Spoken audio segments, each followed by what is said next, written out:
कथा सुनकर होगा क्या? इसे श्रवण कर मिट जाती है। इसे श्रवण करके, बोलिए बोलिए, कोई बोल नहीं रहा है। राम कथा, ये कथा श्रवण कर मिट जाती है। एक नहीं, 100 जन्म जन्म की व्यथा हो जाए। राम कथा, जय श्री राम कथा, जय जय राम कथा, जय श्री राम कथा। इसे श्रवण कर मिट जाती है। श्रवण कर मिट जाती है।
जय श्री राम।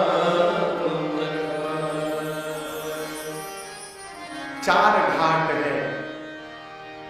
आप लोग कभी कोई तालाब देखे? यहां महाराष्ट्र में तालाब होते हैं, बंबई में है तालाब है। अच्छा, तालाब के चार दिशा में चार घाट हैं। श्री रामचरितमानस भी एक सरोवर है। जैसे वो है ना, कैलाश के पास मान सरोवर, नाम सुना है आप लोगों ने? मान सरोवर कौन कौन गया है मान सरोवर आज तक? कोई कोई हाथ नहीं उठा रहा, कोई गया नहीं है। हम हो नहीं गए, कोई बात नहीं, हम भी नहीं गए। लेकिन आपको बताऊं, रचना बन रही है, ठाकुर जी की कृपा रही तो अगले साल 2027 में कैलाश में राम कथा गाएंगे। बाबा की रचना बन रही है 27 में ना। तो कैलाश के पास एक सरोवर है जिसको कहते हैं मान सरोवर। बाबूजी को यदि मान सरोवर है तो ये गोस्वामी जी कहते हैं ये मानस सरोवर है। ये राम जी के चरित्र रूपी मानस का सरोवर है, मानस सरोवर। और मैं आपको समानता दिखाऊं, उस सरोवर में लोग दर्शन करने जाते हैं, स्नान करने जाते हैं, लोग यहां श्रवण करने आते हैं और यहां भी स्नान करने आते हैं। वहां भी लोग नहाते हैं, यहां भी आप नहाने आए हैं। वहां नहाइएगा तो शरीर का मैल साफ होगा। यहां ऊपर जो मैल लगा है ये साफ हो जाएगा। यहां यदि आके नहा लीजिएगा तो इस मन में जो मैल लगा है ये साफ हो जाएगा। वो बाहर से पवित्र करता है, ये भीतर से पवित्र करता है, ये मानस सरोवर। और आपको एक बात बताऊं, उस मानस सरोवर में जो नहाने जाते हैं उनको वहां पर हंस का दर्शन होता है। इस मानस सरोवर में जो नहाने आते हैं उनको उनके जीवन में संत का दर्शन होता है। इस सरोवर में संत घूमते रहते हैं। वहां जो नहाने जाते हैं संदीप भैया, वो ध्यान रखते हैं कि हम कहीं डूब ही ना जाए। मान सरोवर में जो नहाने जाते हैं वो ध्यान रखते हैं कि हम डूब ही ना जाए। यहां तो लोग डूबने के लिए ही आते हैं कि हम आकर यहां डूब ही जाए। क्यों? वहां डूबिएगा तो मरने का भय है, वहां डूबिएगा तो मर जाइएगा, और जो यहां डूब गया वो तर जाता है, वो तर जाएगा। ये अंतर है मान सरोवर और मानस सरोवर का। तो गोस्वामी जी कहते हैं इस मानस सरोवर के चार दिशा में चार घाट हैं, और हर घाट पर एक कथा सुनाने वाले कथावाचक बैठे हैं और उनके सामने एक श्रोता बैठे हैं। और हर घाट का अपना एक विशेष नाम है। जैसे इस ग्राउंड का क्या नाम है? लक्ष्मी सरस्वती ग्राउंड। हाँ, आपको एक बात बताऊं, पूज्य बाबू जी की माता जी का भी नाम सरस्वती देवी था, है ना? तो आप ये मान के रखिए कि मां की गोद में ही बैठकर हम और आप की कथा गा रहे हैं, सुन रहे हैं। उनके आशीर्वाद रूपी छाया में ही बैठ के सब हो रहा है। तो इस ग्राउंड का नाम है लक्ष्मी सरस्वती ग्राउंड। उसी प्रकार मानस में जो चार घाट है, हर घाट का अपना एक एक नामकरण है। मैं आपको एक एक घाट से लेके चल रहा हूं। सबसे पहला जो घाट है वो काशी जी में 80 घाट है। यहां काशी का कोई है? काशी का, बनारस के? अच्छा, बहुते लोग हैं वो। और जौनपुर काशी सब एक ही मान के रही है। जौनपुर के कितने लोग हैं? आप लोग बंबई के नाम बदल के जौनपुर 2 करिए। काशी जी में घाट है जिसका नाम है 80 घाट। उसी घाट पर बैठकर गोस्वामी तुलसीदास जी इस कथा को गा रहे हैं। और सुन कौन रहा है? तो गोस्वामी जी तो घोषणा कर रहे हैं कि मैं अपने मन को सुना रहा हूं। स्वांतः सुखाय तुलसी रघुनाथ गाथा भाषा निबंध मति मंजुल मातनोति। तो गोस्वामी जी कहते हैं कि मैं अपने को सुना रहा हूं। तो गोस्वामी जी का मन श्रोता है, नहीं तो मान लीजिए सामने गंगा जी बह रही है, गंगा जी श्रोता है, और ये भी नहीं मानना है तो ये मान लीजिए कि अगल बगल के संत लोग आके सुनते होंगे। ये मानस का पहला घाट है। और गोस्वामी जी कहते हैं इस घाट का नाम है शरणागति घाट। क्या नाम है? जोर से बोलिए एक बार। शरणागति समझते हैं आप लोग? शरणागत होने का अर्थ है आत्मसमर्पण कर देना। कैसे समर्पण कर देना? मैं आपको उदाहरण दे रहा हूं। जिस मां के पास 1 साल का छोटा बच्चा होगा, बेटा चाहे बेटी, वो अपने मां के पास पूर्ण रूप से शरणागत रहता है। यदि मैया को यहां से बंबई से यदि कहीं और जाना हो, मान लीजिए काशी ही जाना हो बंबई से, तो बच्चा मां से ये नहीं कहता कि मां हमारा कपड़ा रख लेना, मेरा पाउडर रख लेना, साबुन रख लेना, तेल रख लेना, कुछ नहीं बोलता। वो पूर्ण रूप से मां पर आश्रित है, और उसका परिणाम क्या है? मां अपना सामान भले भूल जाए, उस बच्चे का सामान नहीं भूलती है। ये शरणागति भाव का परिणाम है। गोस्वामी तुलसीदास जी मानस के शरणागति घाट के वक्ता है। ये नामकरण कैसे पड़ा आप सुनिएगा, पढ़िएगा। जब जब गोस्वामी जी ने मुख खोला है, एक ही बात कहा है कि भगवान की शरण में चलिए। कहां चलिए? भगवान की शरण में। और हम आपको एक बात बतावें, 100 बीमारी की एक दवाई है आत्मसमर्पण कर देना। भगवान के सामने बहुत जानकार बनना ही समस्या को जन्म देता है। आत्मनिवेदन करिए, प्रभु हम अच्छे हैं चाहे बुरे हैं आपके, हमको कुछ आता होता नहीं है ना, आज से हम आपकी शरण में आ गए। संतों के मुख से एक बात मैंने सुनी है, वाल्मीकि रामायण का एक प्रसंग है। बाबूजी,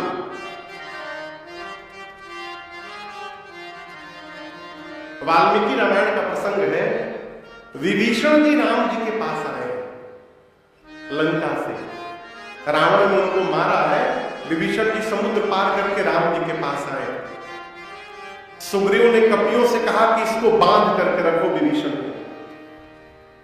सुग्रीव ने बतवा दिया। अच्छा आप बताइए, हनुमान जी महाराज लंका से आए होंगे तो ये नहीं बताए होंगे राम जी से कि प्रभु का बतावे, लंका में भी हमको भगत जी मिल गए थे विभीषण जी, उन्होंने बड़ा हेल्प किया मेरा, सीता जी का मैया का पता बता दिया। बताए होंगे ना? ये भी बताए होंगे कि प्रभु आपका मंदिर बना के पूजा करते हैं लंका में विभीषण, बताए होंगे ना? ये जानने के बाद भी सुग्रीव ने विभीषण जी को बतवाया। कपियों ने बांधा सुग्रीव जी को, दौड़ कर विभीषण जी को। सुग्रीव दौड़ करके राम जी के पास आया। आकर ये नहीं बोल रहा है कि प्रभु लंका वाले भगत जी आए हैं। क्या बोला? प्रभु आपके शत्रु रावण का भाई आया है मिलने। क्यों बोला? कि भगवान विभीषण को भी शत्रु मान ले। राम जी पूछे क्यों आया है विभीषण? सुग्रीव बोले प्रभु हमको तो लगता है कि भेद लेने आया है। भगवान मुस्कुराए, बोले देखो पहली बात तो मेरे में कोई भेद है नहीं, सकल विकार रहित गत भेद।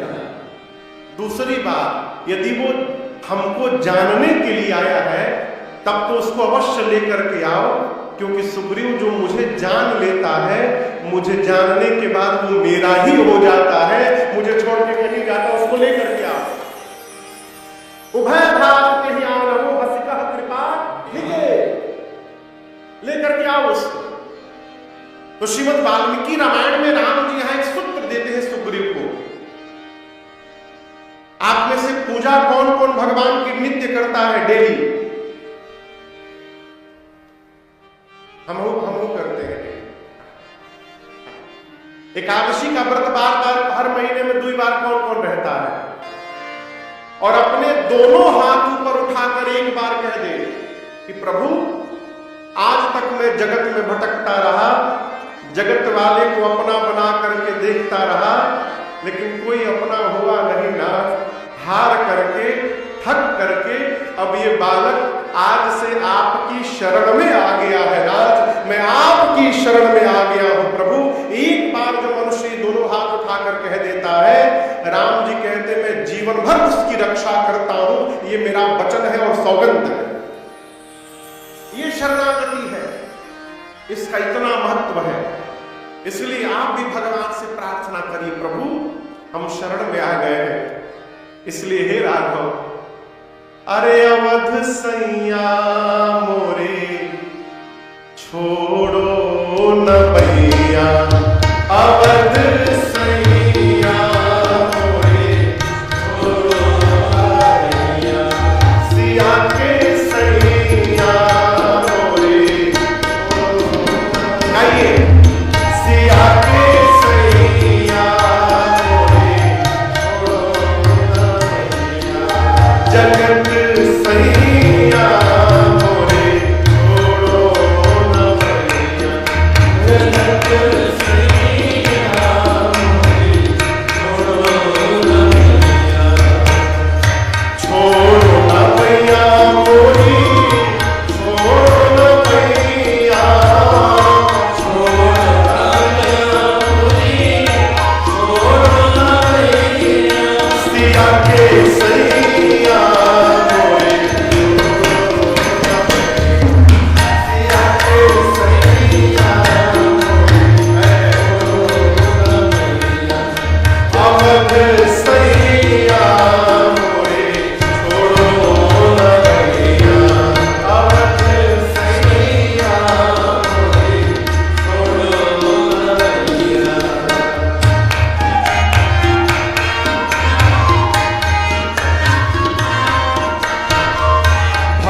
भवसागर में वही जात है, भवसागर में वही जात है, भवसागर में वही जात है, भवसागर में वही जात है, अब तो नाथ,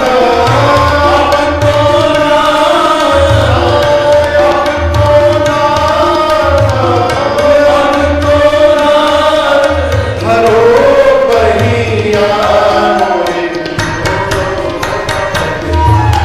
अवध सैया छोड़ो न भैया, सिया के सैया मोरे छोड़ो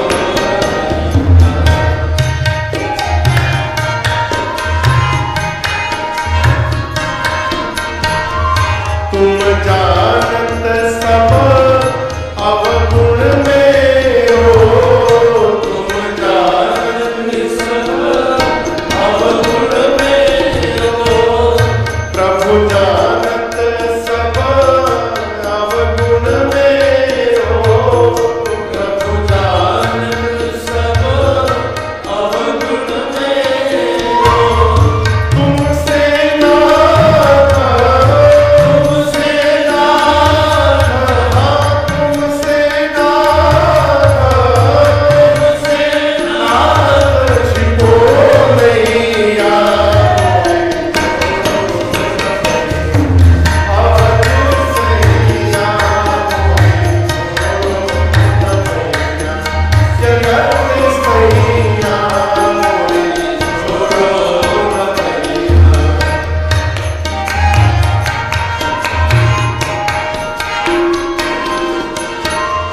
ना हम कीन्ही साधु सेवा, ना हम कीन्ही साधु सेवा, ना मैं कीन्ही साधु सेवा, ना मैं कीन्ही साधु सेवा, विग्रह दान, विग्रह दान,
क्यों?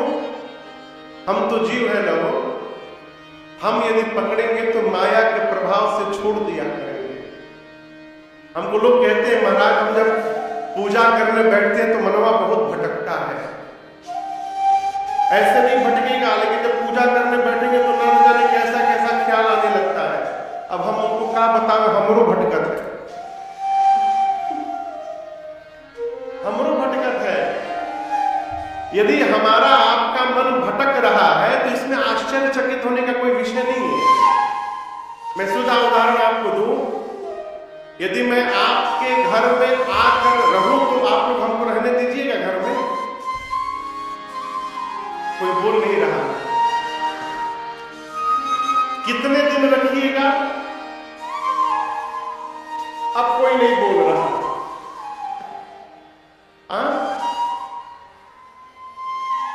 आप भले कहो हम मानेंगे नहीं इस बात को। 5-6 दिन तो बहुत आनंद आएगा, 10 दिन। उसके बाद में आप सोच करें महाराज तो 9 दिन की कथा गाते हैं, 10वें दिन चले जाते हैं, आज 11वां दिन है, कोई पैकिंग नहीं हो रहा। अब आप तो बोलेंगे नहीं कि महाराज भागो यहां से। जैसे 1 महीना बीतेगा आप त्रस्त हो जाओगे। मैं तो व्यवहारिक स्तर पे बोल रहा हूं, ऐसा नहीं कि आपकी श्रद्धा नहीं, बहुत श्रद्धा है, लेकिन जो सत्य है उसको स्वीकार करना चाहिए। हम आपके घर में यदि कमरे में आके डेरा जमा ले 1 महीना से, आप परेशान हो जाओगे। अब बोल तो नहीं सकते भागो महाराज, तो आप क्या करेंगे? जैसे मेरे सोने का समय होगा आप उसी समय हल्ला शुरू करेंगे, बर्तन पटकना शुरू करेंगे, छत पे जाके कूदना शुरू करेंगे, बाजा बजाना शुरू करेंगे। कहें महाराज परेशान होके भागे यहां से। आपके घर में यदि कोई कब्जा जमा ले तो आप नाना प्रकार का खटकर्म करते हैं कि वो छोड़कर भागे। उसी प्रकार कलयुग के घर में बैठकर जब हम और आप सतयुग का व्यवहार करेंगे तो ये कलयुग भी हमको आपको परेशान करेगा, बार बार भटकाएगा, भगवान से दूर करेगा कि हम ये बंद करें। इसलिए मन भटक रहा है तो घबराना नहीं है। जब याद आवे कि भटक गए हैं फिर लग जाना। ये क्रम चलते रहे, भटके लगे। अंत में जब भगवान भी देखेंगे कि लगता है मानेगा नहीं, ये बार बार भटकता है, बार बार चला आता है, तब जाकर कहीं भगवत कृपा की वर्षा होगी और तब जाकर हम भटकाव से बच पाएंगे। आप समझ रहे मेरी बात को? इसलिए उससे नहीं घबराना है, आत्मसमर्पण होइए, कहिए प्रभु आप हमको पकड़े रहे। पूज्यपाद गोस्वामी तुलसीदास जी मानस में जब जब बोले हैं केवल इतना ही कहते हैं कि भगवान की शरण में चलिए। इसलिए गोस्वामी जी जिस 80 घाट पर बैठ के कथा गा रहे हैं, इस घाट का नाम है शरणागति घाट। क्या नाम है? जोर से बोलिए, शरणागति घाट। ये पहला घाट है मानस का।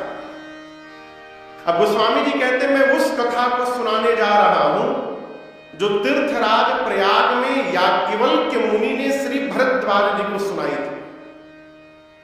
तीर्थराज प्रयाग मानस का दूसरा घाट है।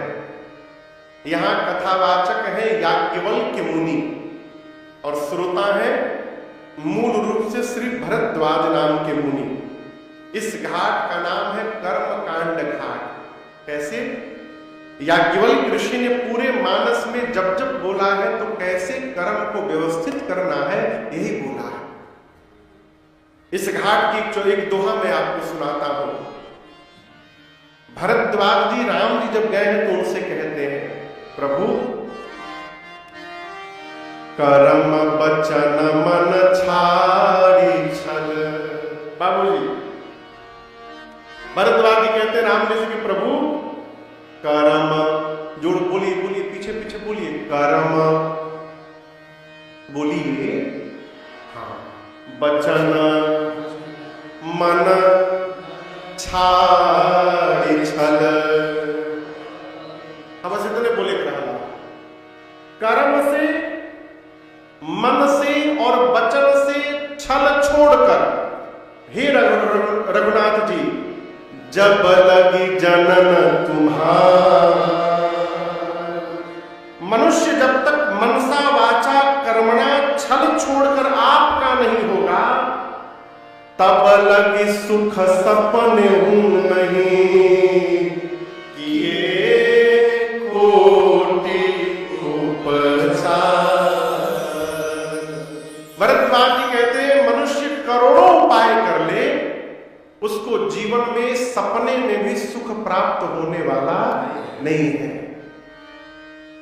इस बात को बड़ी गंभीरता से समझिएगा। रुपया से सुख नहीं आ सकता है? आप पैसे से महंगा बिस्तर भले खरीद सकते हैं, नींद कहां से खरीदिएगा? कई लोग लाख रुपए के बिस्तर पर भी पूरी रात करवट पलटते रह जाते हैं और वहीं पर फुटपाथ पे अखबार बिछाकर लोग चैन से सो जाते हैं। कहां से नींद लेके आइएगा? ऐश्वर्य से आप अपना आवारा तो बना सकते हैं, सुख नहीं ला सकते। झोपड़ी में रहने वाला सुखी रहता है, महल में बैठने वाला रोता रहता है। ऐसे भी देखने को मिलता है। हमारे कलकत्ता में एक सेठ जी है भैया, पति पत्नी दो ही लोग हैं घर में। अब पता नहीं वो है कि नहीं, ये मैं पहले आज से 15 साल पहले की बात बता रहा हूं। उनके कोई बेटा बेटी नहीं है, उस समय नहीं थे, कोई बेटा बेटी नहीं, अरबपति आदमी। वही दो लोग, दोनों पति पत्नी को डॉक्टर ने कहा ना तेल खाना, ना मसाला खाना, ना नमक खाना, ना चीनी खाना। घर में 15 नौकर सब्जी उबाल उबाल के खाते थे और उनके ही घर में, उनके ही किचन में, उनके ही पैसे से उनके घर के नौकर उनके ही सामने नित्य 56 भोग बना के खाते थे और दोनों लोग बैठ के मुलुर मुलुर देखते थे बस। तो सुखी सेठ जी हैं कि वो घर का नौकर है? इसको समझिएगा। आप जब तक ये नहीं स्वीकार करेंगे कि हम भगवान के हैं और जो कुछ भी हो रहा है ये उनकी कृपा से हो रहा है, तब तक जीवन में सुख नहीं आ सकता। कल रात को मैं लगभग 12:30 बजे के आसपास, 1 बजे बंबई उतरा हूं एयरपोर्ट। बहुत लोग गए थे, राजदेव भैया भी थे। तो गाड़ी में जब हम लोग आने लगे, भैया खुद चला रहे थे गाड़ी। आप ही चला रहे थे भैया? भैया ड्राइव कर रहे थे। वार्ता हो रही थी तो मैंने भैया से एक निवेदन किया कि भैया ना आप राम जी की कथा करा सकते हैं, न राजन राम जी की कथा गा सकता है। आप करा रहे हैं और मैं कल से गाऊंगा, तो ये भगवान की कृपा से होने वाला है, ये हमारे आपके पुरुषार्थ का परिणाम नहीं है। इस बात को एक से एक लोग बैठे हैं वो धरती पर,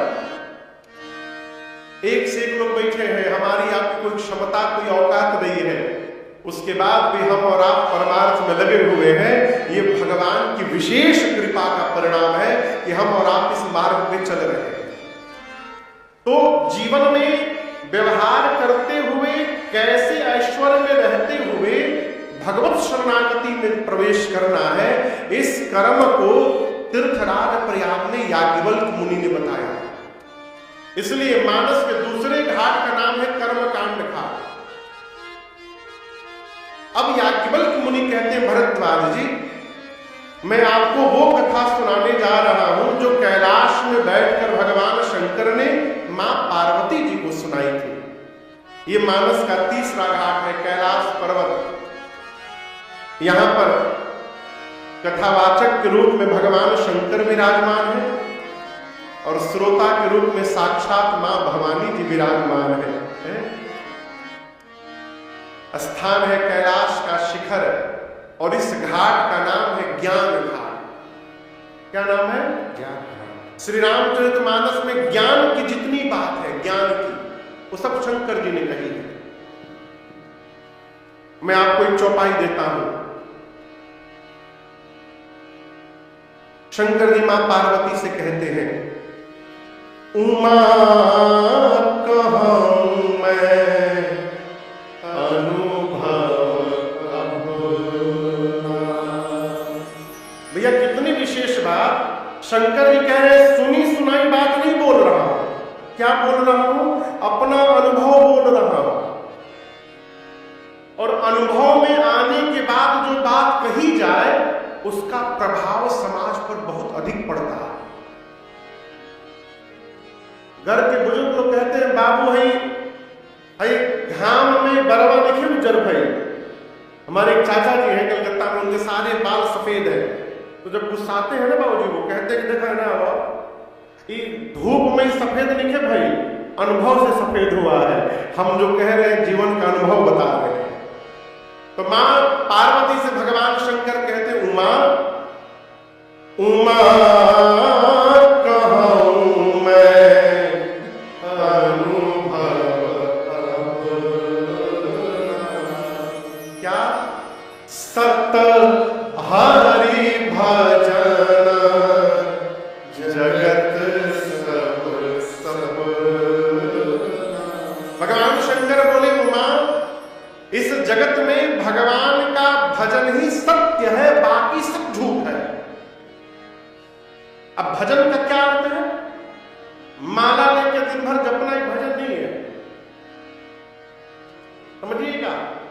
अच्छा आप बताओ जब पूरा धरती के लोग मलबे लेके जपे लगे तो फिर जो काम कैसे होगा? वो डॉक्टर साहब इलाज कैसे करेंगे? अध्यापक जी पढ़ाएंगे कैसे? बड़े के लोग व्यापार कैसे करेंगे? यदि सब माला ही जपने लगेंगे तो आगे व्यवहार कैसे चलेगा? हम जब पढ़ते थे ना तो 11वीं क्लास में जब मैं एडमिशन लिया स्कूल में तो साइंस का मैं विद्यार्थी हूं भैया। बॉटनी केमिस्ट्री जूलॉजी से मैंने ग्रेजुएशन कलकत्ता से, वहां एक कॉलेज है स्कॉटिश चर्च कॉलेज बाउंड।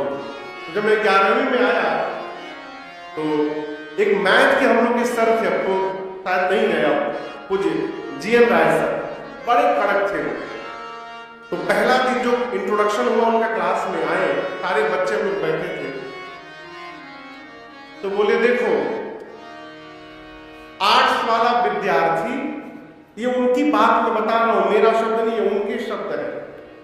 बोलते थे आर्ट्स का जो विद्यार्थी है कला का, और वो परीक्षा के 1 महीना पहले जाकर पूछता है मेरा सिलेबस का है, 1 महीना पढ़ता है फर्स्ट डिवीजन से पास।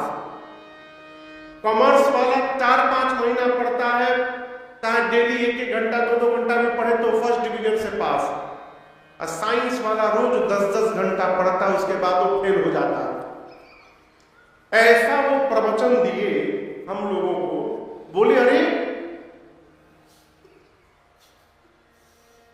तुम सब डॉक्टर बनेगा तो तुम लोग इतने डॉक्टर बन जाओगे, उतना तो मरीजे नहीं है धरती पर।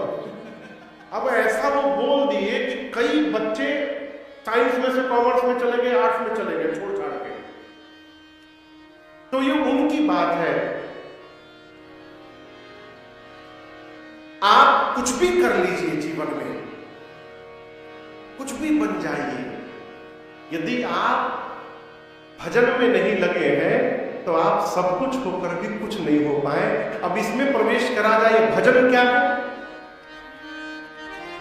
मेरा एक पद है, उसका मुखड़ा सुना रहा हूं आपको। कहीं देख दुखिया गर दुखी तेरा मन है, यही तो भजन है, यही तो भजन है। कहीं देख दुखिया दुखी तेरा मन है, कहीं देख दुखिया दुखी तेरा मन है, यही तो भजन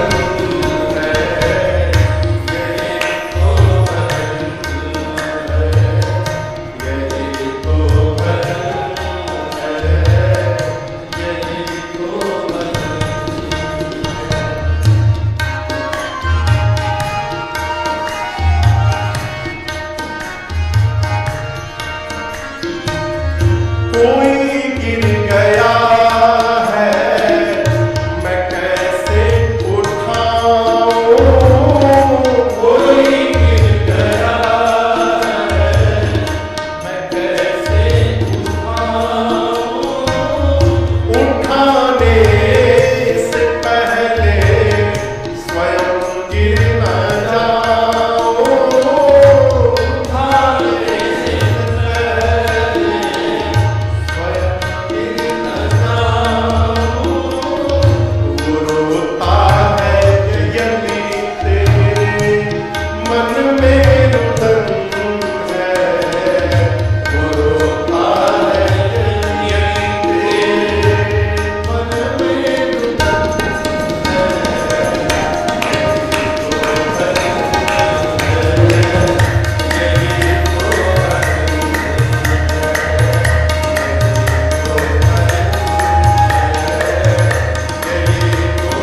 दिखाया, त्रिसित को बिठा करके पानी पिलाया, त्रिसित को बिठा कर पानी पिलाया। वो है संत राही का शत शत नमन है, वो है संत राही का शत शत नमन है। यही तो भजन है,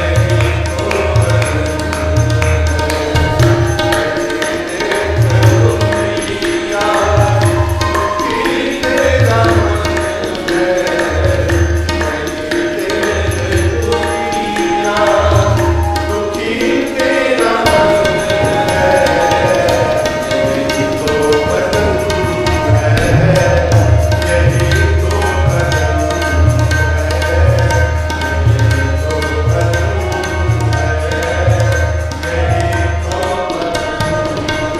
तो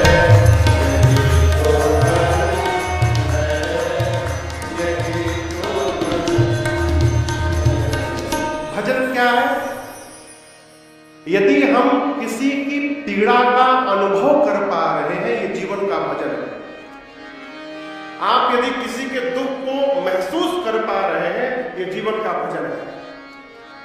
एक चौपाई है मानस में, राम जी कहते हैं जटायु जी से, पर ही तपस जिनके मन तिन कहूँ जग दुर्लभ कछु नाही।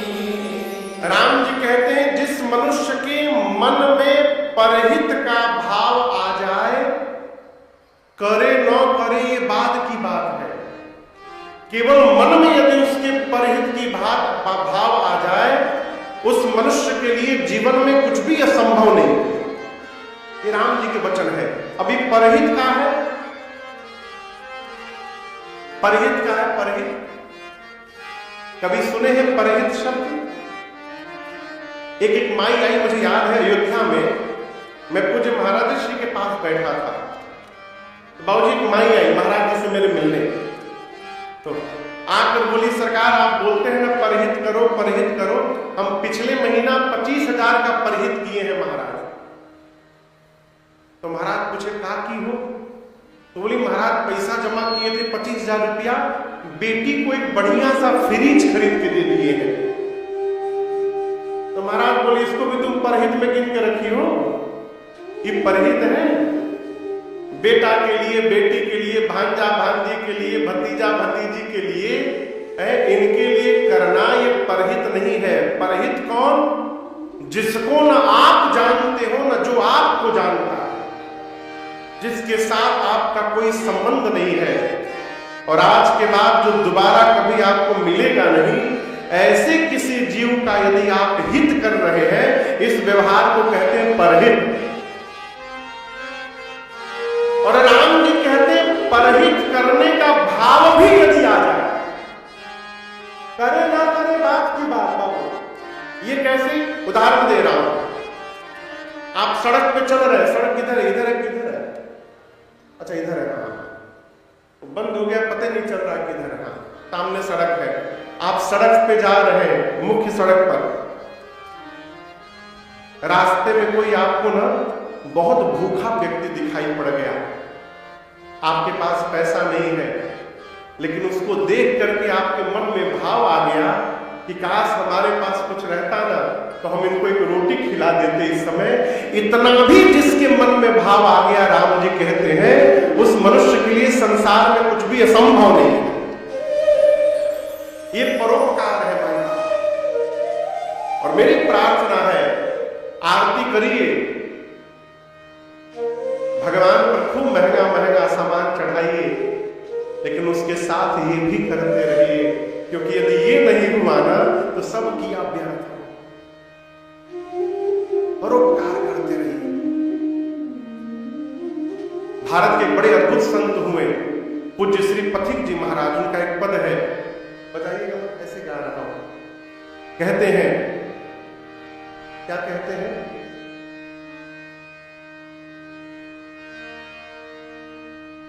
यूं भरने को तो दुनिया में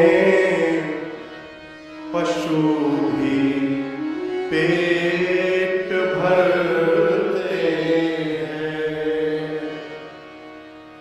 यूं भरने को तो दुनिया में पशु भी पेट भरते हैं, जो बंदा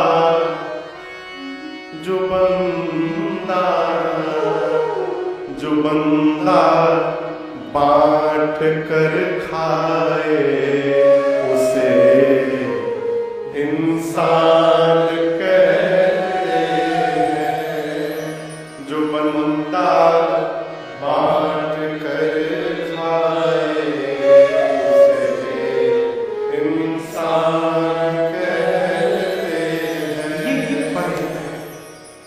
ये भजन है। और शंकर जी कहते हैं जगत में ये भजन ही सत्य है और उसके बाद सब असत्य है, सब बेकार। आप कुछ भी कर लीजिए, कभी सोचा है आपको मनुष्य शरीर क्यों मिला? नौकरी करने के लिए, कमाने के लिए, खाने के लिए, सोने के लिए। इसके बाद क्या हो रहा है? वो इससे अधिक क्या हो रहा है? ये कमवा तो पशु भी करता है भैया, सॉरी। भगवान यदि पेट ना दिए होते, पेट, तो मनुष्य से आलसी कोई दूसरा जीव ना होता। यदि पेट ना होता तो मनुष्य कोई काम नहीं करता, ना हम कथा गाते, नहीं तबला बजाते, न वो हारमोनियम बजाते, न बांसुरी में फूंकते। ये पेटवे के लिए हम और आप दौड़ रहे हैं। इसी पेट के लिए पशु भी दौड़ता है। हम भी सोते हैं, पशु भी सोता है, हमको भी डर लगता है, उसको भी डर लगता है। यदि उतना ही काम हम और आप कर रहे हैं तो कभी अकेले में सोचिएगा उस पशु में और हमारे में अंतर क्या है? अंतर है, बताएं क्या है? उसके खोपड़ी पे 2 सिंग निकला है, हमारे खोपड़ी पर सिंग नहीं है, बस अब पीछे पूंछ नहीं निकला है, इसके अलावा दूसरा कोई अंतर नहीं है। ये जो धर्म तत्व है, यही धर्मशीलता, यही परहित का भाव हमको पशु से मनुष्य बनाकर रखता है, हमको पशुवत से मनुष्यता की ओर लेकर जाता है। इसलिए आप ऐसा नहीं कि आपके पास बहुत ऐश्वर्य होगा तभी आप कर सकते हैं। परहित अभाव में ऐसा नहीं कि नहीं हो सकता। यदि आपके स्वभाव में है तो आप अभाव में भी परहित कर सकते हैं और बड़े आनंद से कर सकते हैं। शंकर भगवान बोले देवी, भगवान का भजन, ये जो परहित भाव है, ये जगत में सत्य है, बाकी सब असत्य है? इसलिए इस घाट का नाम ज्ञान घाट है। कैलाश पर भगवान शंकर बसता है और मां पार्वती सोता है। शंकर जी बोले देवी, मैं आपको वो कथा सुनाने जा रहा हूं जो नीलगिरी पर्वत पर बैठकर काकभूषुंडी जी महाराज गरुड़ जी को सुनाए। अब चौथा घाट है नीलगिरी पर्वत। यहां कथावाचक है काकभूषुंडी जी। कौन है? जोर से बोलिए। काकभूषुंडी जी। काकभूषुंडी यानी कौवा, कौवा है। आपको इनके विषय में बताऊं भैया, अयोध्या में जन्म मिला इनको। अयोध्या में गए उज्जैन और एक वैष्णव ब्राह्मण से दीक्षा ले ली, लेकिन थे शंकर जी के भगत। अब वैष्णवों से जलते थे, राम जी के भगत से, कन्हैया के भगत से जलते थे। कहते थे कि ये राम बार बार गुरु जी का अपमान करते थे, लेकिन गुरु जी मुस्कुराते थे, कहते थे बच्चा है, बच्चा है। एक दिन उज्जैन महाकाल के मंदिर में बैठकर भगवान शंकर की पूजा कर रहे थे भुसुंडी जी। इतने में गुरु जी आ गए। सोचे मैं तो महादेव की पूजा में बैठा हूं, गुरु जी आए चाहे कोई आए, उससे क्या हुआ? खड़े नहीं हुए, और गुरु का इतना बड़ा अपमान महाकाल भगवान बर्दाश्त नहीं कर पाए। आवाज निकली ज्योतिर्लिंग से, ऐ पापी, गुरुदेव के आने के बाद अजगर जैसा बैठा है, जा शाप देता हूं अजगर हो जा। अब तो हाहाकार मच गया हो मंदिर में। उसी समय गुरुदेव भगवान ने स्तुति गाई, नमामि शमीशान निर्वाण रूपम। ये स्तुति उसी समय की है। कहा प्रभु बालक है, अपराध क्षमा करिए। तब भगवान शंकर ने कहा ठीक है जाओ, 1000 शरीर बदलोगे तुम, 1000, लेकिन शरीर बदलते समय तुमको कोई कष्ट नहीं होगा और जीवन में एक दिन राम जी की भक्ति पाओगे और हर जन्म की तुमको सुधि रहेगी। वही काक भुषुंडी जी शरीर बदलते बदलते बदलते बदलते फिर मनुष्य बने, अयोध्या में जन्म मिला। अब की बार राम जी के भक्त हुए।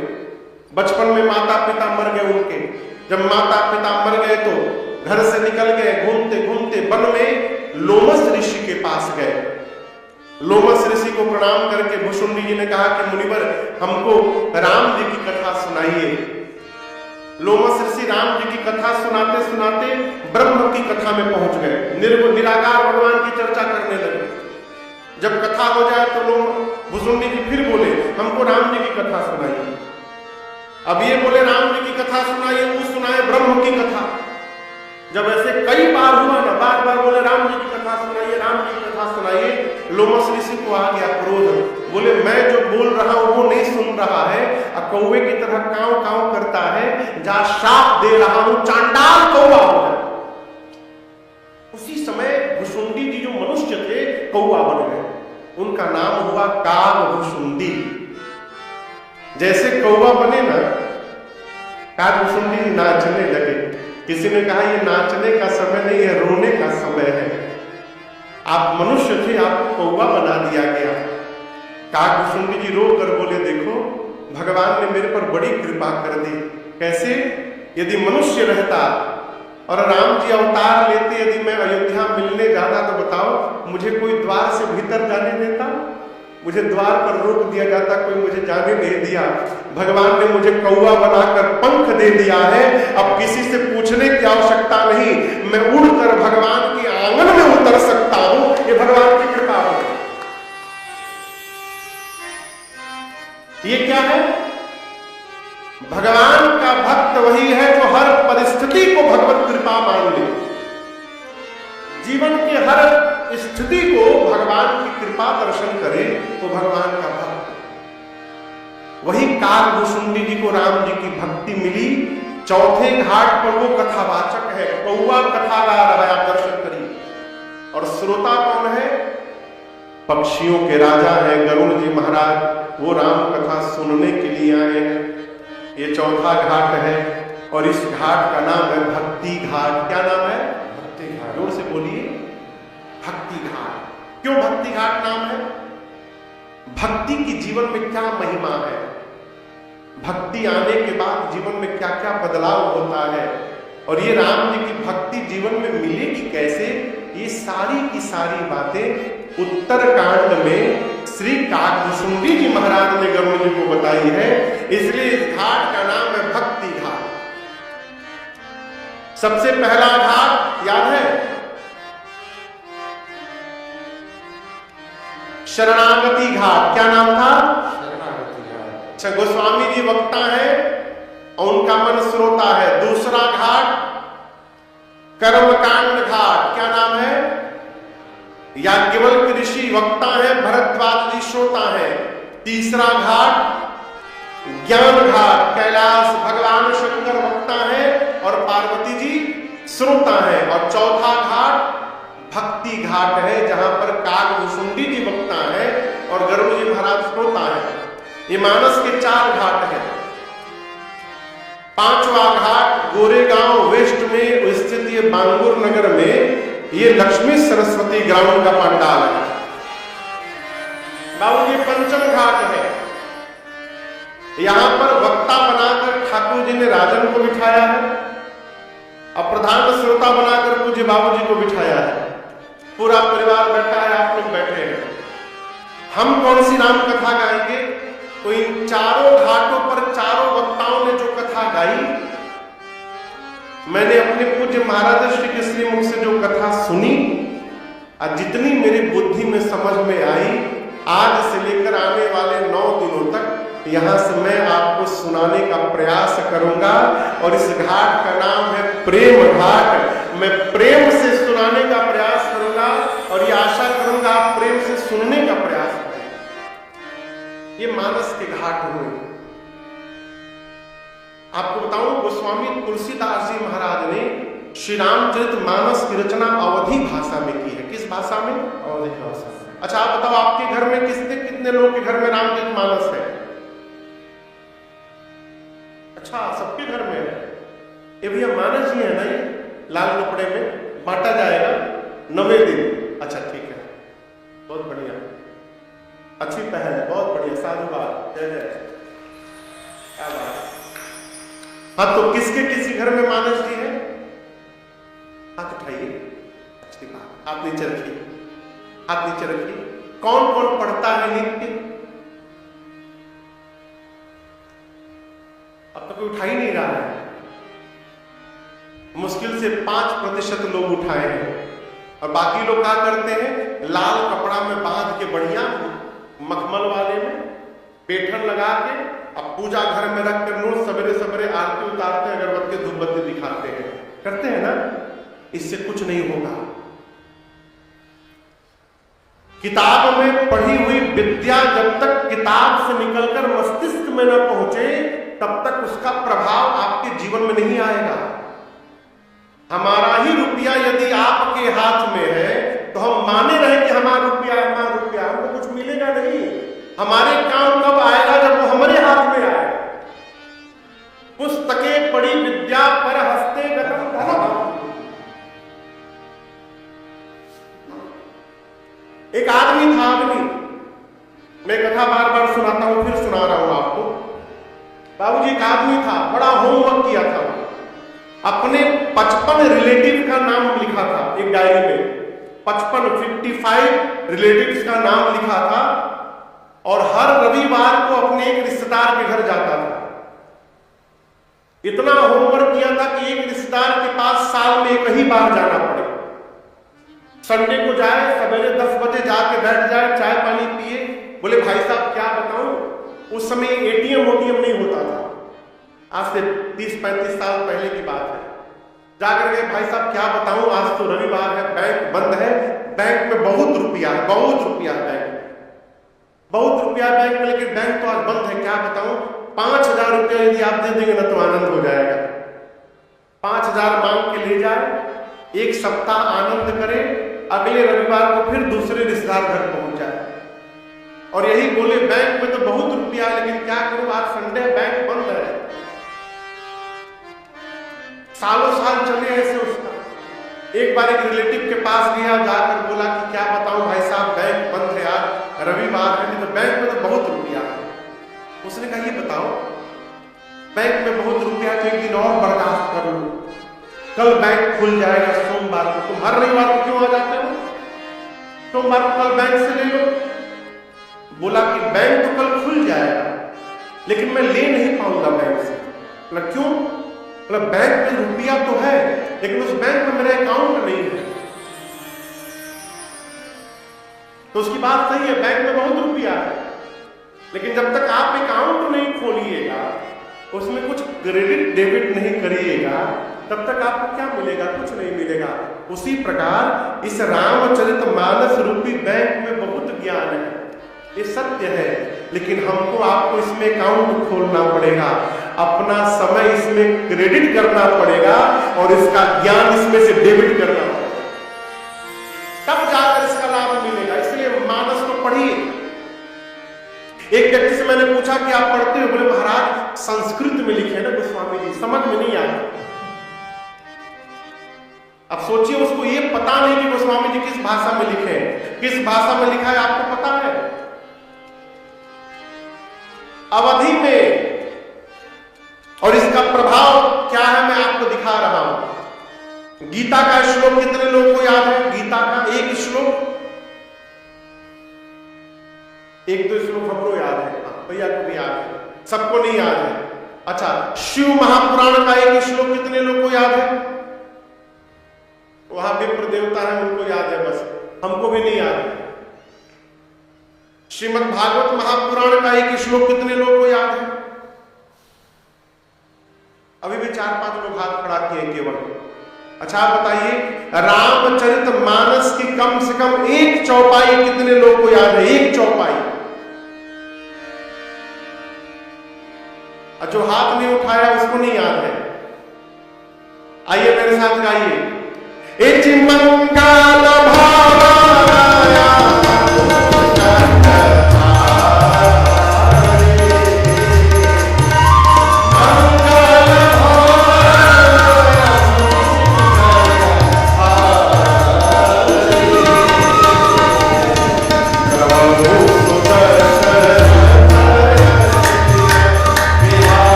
आपको भैया बताऊं, जो हिंदी नहीं जानता है, विदेशी लोग भी अब गा रहे हैं मंगल भवन अमंगल हारी।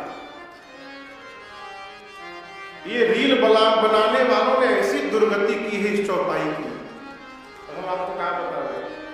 लेकिन उसका एक लाभ जानते क्या है? जो सनातनी नहीं है वो भी गा रहा है मंगल भवन अमंगल हारी, ये इसका लाभ है। ये मानस की चौपाई है। जो अंगूठा लगा रहा है, जो कभी मानस जी खोल कर नहीं देखा है, उसको भी चौपाई याद है। जानते हैं क्यों? गोस्वामी जी ने मानस को अवधि में लिखा है इसलिए।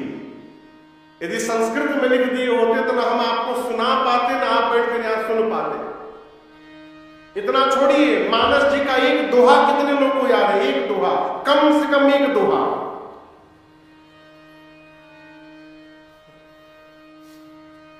आपको भैया एक दोहा याद है? मानस जी का एक दोहा याद है आपको? बाबूजी, मानस जी का कम से कम एक दोहा याद है? बोलिए, नहीं याद है? लेकिन हम आपको एक बात बतावें, आपके घर के छोटे से बच्चे को भी एक दोहा याद है। कौन सा दोहा? श्री गुरु चरण सरोज रज निज मन मुकुर सुधार, बरनउँ रघुबर विमल जस, जो दायक फल चार। ये किसको किसको याद था ये दोहा? बाबा जी आप काहे नहीं हाथ उठाए पहले? महाराज उनको तो पता नहीं था, ये तो हम जानते थे श्री हनुमान चालीसा का दोहा। नहीं, ये अयोध्या कांड का प्रथम दोहा है। यही से अयोध्या कांड की कथा प्रारंभ होती है। ये मानस जी का दोहा है। ये मानस जी की महिमा है और उनके विस्तार का प्रमाण है। गोस्वामी जी ने जानबूझकर भगवान शंकर के कहने से अवधी भाषा में मानस जी की रचना की, गांव की भाषा में। क्यों? जो संस्कृत नहीं जानता है वो भी भगवान के चरित्र को आत्मसात कर सके और जीवन में उसका अनुसरण कर सके, इसलिए गोस्वामी जी ने अवधी भाषा में। तो आज प्रथम सत्र में हमने और आपने मानस के 4 घाट को श्रवण किया, मानस की महिमा को गाया, कैसे गोस्वामी जी इस कथा को सुने, इसकी रचना की, इसको श्रवण किया।